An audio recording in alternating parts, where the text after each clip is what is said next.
Good morning बच्चों, मैं आपके बीच लेकर आया हूँ ट्रिगोनोमेट्री का टेबल फिलअप करने का, याद करने के एक छोटा सा फॉर्मूला जिसे बच्चे अक्सर इसे याद करते हैं और भूल जाते हैं।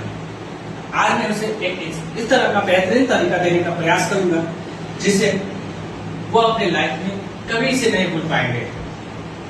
आइए इसको हम कंसेप्ट बाय कंसेप्ट 2 मिनट में फिलअप करने का तरीका किस तरह से समझाने का प्रयास करते हैं। सबसे पहले क्या देखते हैं कि हमको साइन का वैल्यू फिलअप करना है। किसका वैल्यू फिलअप करना है? साइन का वैल्यू फिलअप करना है। तो साइन का वैल्यू फिलअप करने के लिए हम क्या करेंगे कि यहाँ पर लिखेंगे 0/4 0/4 रूट लगा देंगे, फिर 1/4 रूट लगा देंगे, फिर 2/4 रूट लगा देंगे, फिर 3/4 रूट लगा देंगे, फिर 4/4। ओके, आपको सिर्फ कंसेप्ट समझना है। अगर एक बार आप कंसेप्ट समझ जाएंगे तो इसे फिलअप करने में मात्र 2 मिनट का ही समय लगेगा।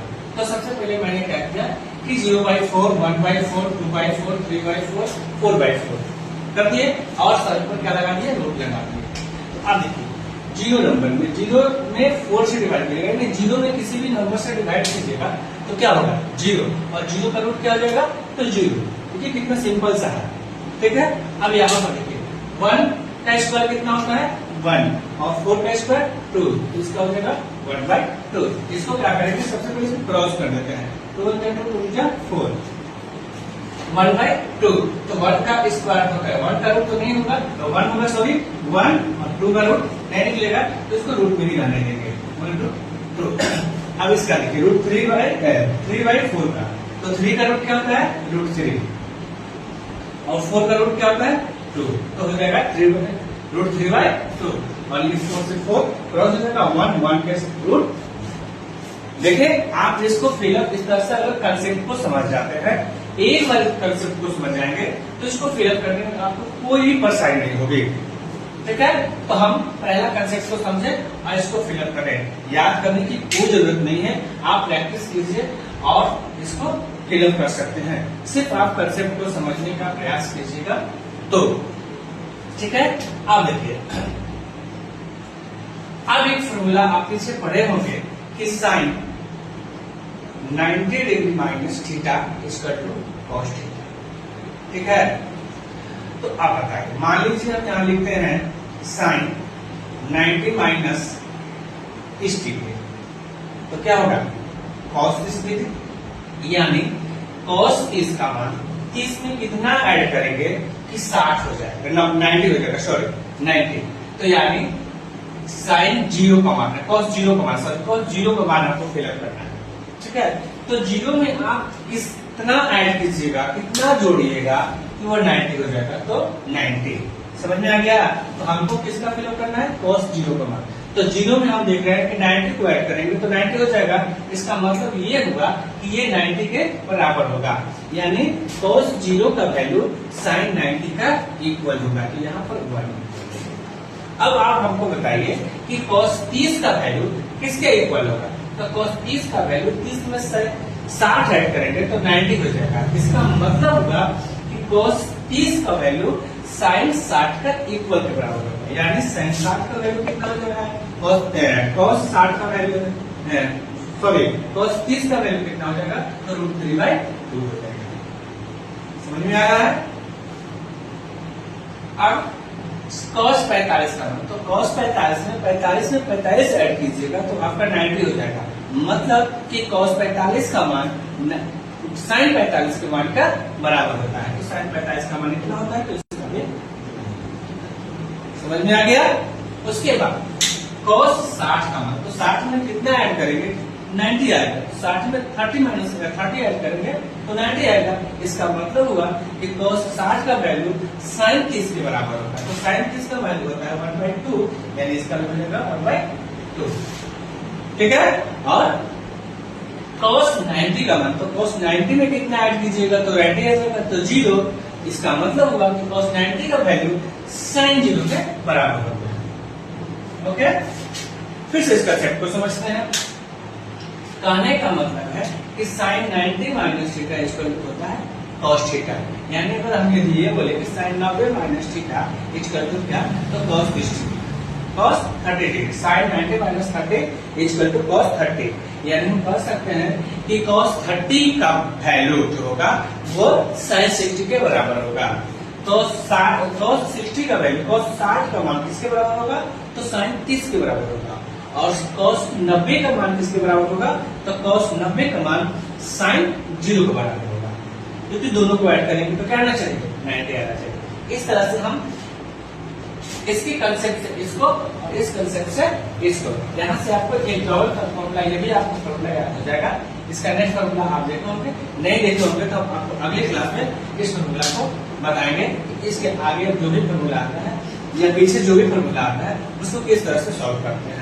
ओके, अब आते हैं tan cos sec और tan का। तो इसके लिए आप sin और cos, तो cosec का रेसिप्रोकल करने का मतलब उल्टा, sin का उल्टा होता है cosec। तो आपको कुछ नहीं करना है, बस रिवर्स कर देना है, यानी इसको अपोजिट कर देना है। 0 का अपोजिट क्या होता है? तो 0/1, तो 1 का अपोजिट क्या हो जाएगा? 1/0। और 0 में किसी भी नंबर है, 0 से किसी भी नंबर में डिवाइड कीजिएगा तो उसका मान होता है इंफिनिटी, तो इसका हो जाएगा इंफिनिटी। यानी 0 का अपोजिट क्या होता है? इंफिनिटी। साइन का अपोजिट क्या होता है? cosec, और इसका अपोजिट करेंगे तो 1/2 को 1/2 को इसी को करेंगे तो क्या हो जाएगा? 2, इसका हो जाएगा 2। ओके, और फिर इसको अपोजिट करेंगे तो क्या हो जाएगा? √2। फिर इसको अपोजिट कर दीजिए इसी तरह से, और इसको अपोजिट कीजिएगा तो 1/1 का अपोजिट कीजिएगा तो 1/1 ही होगा।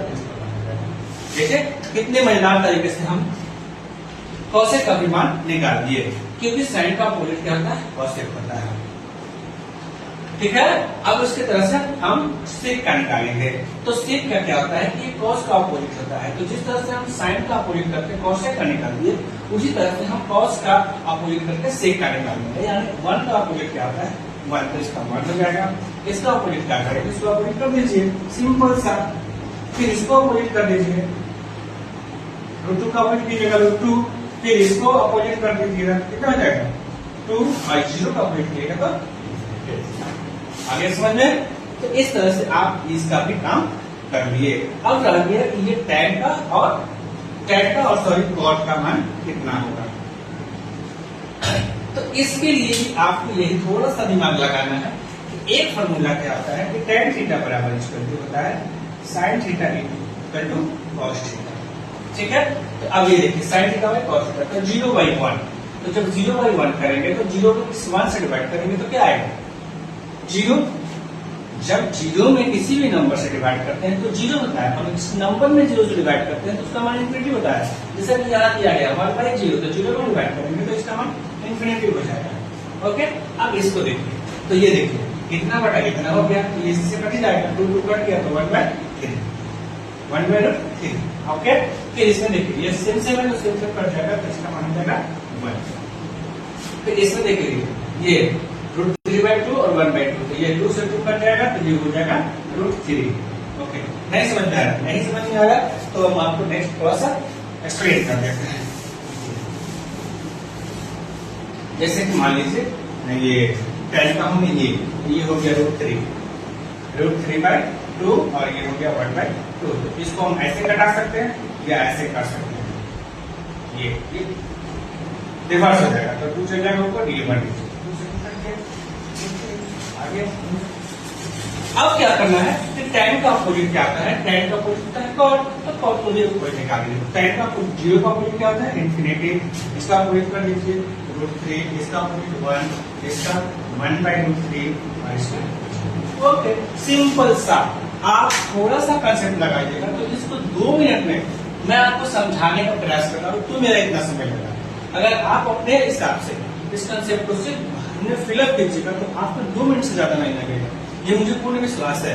अगर आप 1 से 2 बार इस कंसेप्ट को समझ गए, प्रयास किए, प्रैक्टिस कर लीजिएगा, तो आपको इस टेबल को भरने के लिए मात्र 2 मिनट का समय रहेगा। आप एग्जाम हॉल में अगर भूल भी जाएंगे तो आप कंसेप्ट से समझकर ड्रॉ करके इसका फॉर्मूला को निकालकर और सारे क्वेश्चन को सब आसानी से कर सकते हैं।